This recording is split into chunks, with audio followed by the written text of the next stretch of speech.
Shalom keluarga damai, puji Tuhan kita dapat berjumpa kembali dalam Samas edisi 2 Juni 2026. Sebelum kita membaca dan merenungkan firman Tuhan, marilah kita berdoa.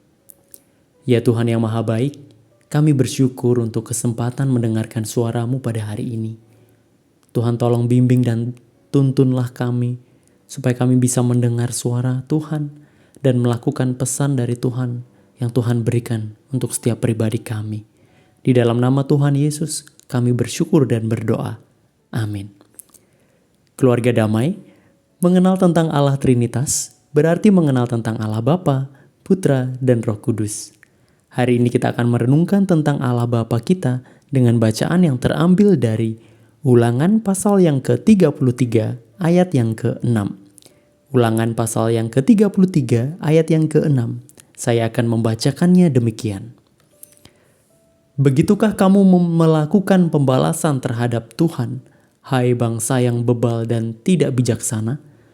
Bukankah Ia Bapamu yang menciptakan kamu, yang menjadikan dan menegakkan kamu?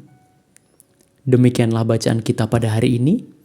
Keluarga damai, tulisan yang kita baca tadi adalah sebuah kutipan dari kata-kata nyanyian Musa yang ia sampaikan kepada orang-orang Israel menjelang akhir hidupnya.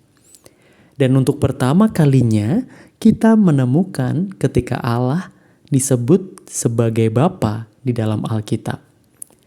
Nyanyian ini dibuat setelah Tuhan memberitahu Musa bahwa waktu kehidupannya sudah tidak panjang lagi atau kematiannya sudah dekat.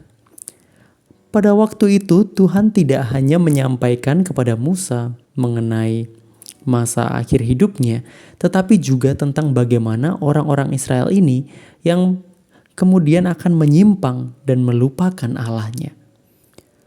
Kutipan ayat yang kita baca tadi hanyalah sepotong bagian yang menggambarkan tentang betapa sebalnya Musa kepada umat Israel.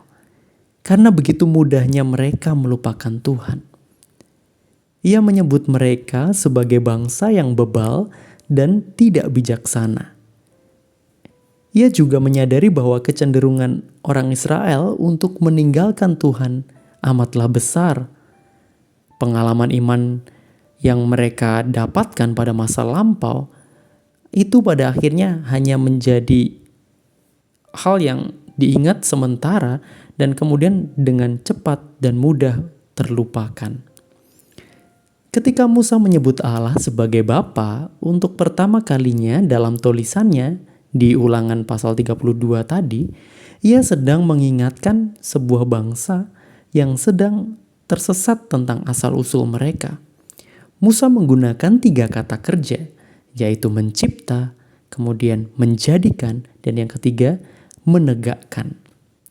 Yang pertama, ketika menyebut Bapa sebagai pencipta, itu adalah sebuah pengakuan atas kepemilikan hidup dan segala keberadaan yang berasal dari Allah saja. Tidak hanya pencipta kehidupan, tetapi juga tentang bagaimana Tuhan menyelamatkan dan membebaskan umatnya dari perbudakan di Mesir. Sehingga ketika yang tadinya putus asa, lelah fisik, lelah iman, dan ragu terhadap janji yang Allah sampaikan, seperti yang tertulis dalam Keluaran pasal yang ke-6 ayat yang ke-9, pada akhirnya mereka beroleh keselamatan dan sebuah hidup yang baru lepas dari ikatan perbudakan. Efesus pasal yang pertama ayat yang ke-4 sampai yang ke-5 menyatakan bahwa Allah juga telah mengangkat kita untuk menjadi anak-anaknya bahkan sejak sebelum dunia dijadikan. Tidak hanya itu, karya keselamatan Bapa juga ditunjukkan bagi kita melalui pengorbanan anaknya, Kristus Yesus di kayu salib. Allah Bapa menganugerahkan pengampunan dosa, pendamaian, dan kehidupan yang baru terlepas terbebas dari dosa, dan kita mendapatkan sebuah kehidupan yang baru bersama dengan Allah. Yang kedua, ketika menyebut Bapa sebagai yang menjadikan, dalam ayat ini itu berarti pengakuan pada tindakan Allah yang tidak hanya sekedar mencipta, tetapi Allah yang membentuk dan membangun. Dalam perjalanan hidup umatnya, Allah memberikan ruang untuk sebuah perkembangan diri dan pertumbuhan iman. Misalnya dalam berbagai tantangan ketika proses orang-orang Israel ini keluar dari Mesir, atau ketika dalam perjalanan di padang gurun, juga ketika Tuhan memberikan aturan dan hukum-hukumnya untuk ditaati, semua itu Allah izinkan dan Allah berikan untuk membentuk dan membangun umatnya. Dan kemudian yang ketiga, ketika menyebut Bapa sebagai yang menegakkan dalam ayat ini, itu berarti pengakuan pada Allah yang menopang, mengokohkan, serta membuat hidup agar tetap teguh. Ia memberikan jaminan akan pendampingan dan pengharapan yang tidak pernah berhenti sepanjang hidup ini. Keluarga damai, dari bacaan tadi kita diingatkan bahwa kita memiliki Allah yang dapat kita panggil sebagai Bapa. Seperti juga Tuhan Yesus memanggil Allah dengan sebutan Bapa. Sebutan Bapa yang menegaskan bahwa Allah bukan sekedar pencipta yang selesai menciptakan lalu meninggalkan atau melupakan. Melainkan seperti orang tua yang memiliki ikatan, yang memiliki kasih dan otoritas atas umat-umatnya. Kita dapat mengenal Bapa sebagai pribadi yang mencipta, menjadikan, dan juga menegakkan. Nah, memahami Allah Bapa dalam Trinitas menyadarkan kita bahwa pencipta kita bukanlah sosok penguasa dan Tuhan yang jauh dari kita. Keselamatan kita adalah wujud nyata dari kerinduan Bapa sendiri untuk merangkul kita ke dalam lingkaran kasih-Nya yang kekal. Sebuah kasih sempurna yang sejak semula telah terjalin antara Bapa, Anak, dan Roh Kudus. Dalam renungan kita berikutnya, kita akan melihat bagaimana kasih tersebut senantiasa terwujud dalam persekutuan Allah Bapa, Anak, dan Roh Kudus. Keluarga damai, dalam Efesus pasal yang pertama ayat yang keempat sampai dengan yang kelima tertulis demikian. Sebab di dalam Dia Allah telah memilih kita sebelum dunia dijadikan, supaya kita kudus dan tak bercacat di hadapan-Nya.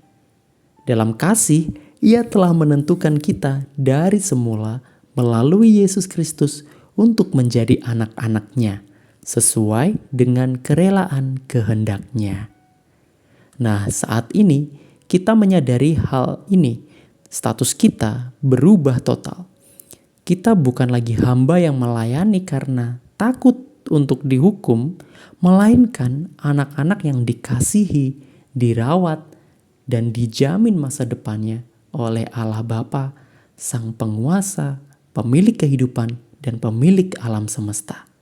Marilah kita bersyukur dan kita bersatu dalam doa.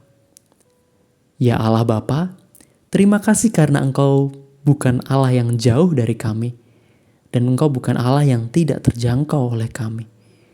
Terima kasih karena di dalam Kristus Yesus dan melalui kuasa Roh Kudus, kami diangkat menjadi anak-Mu.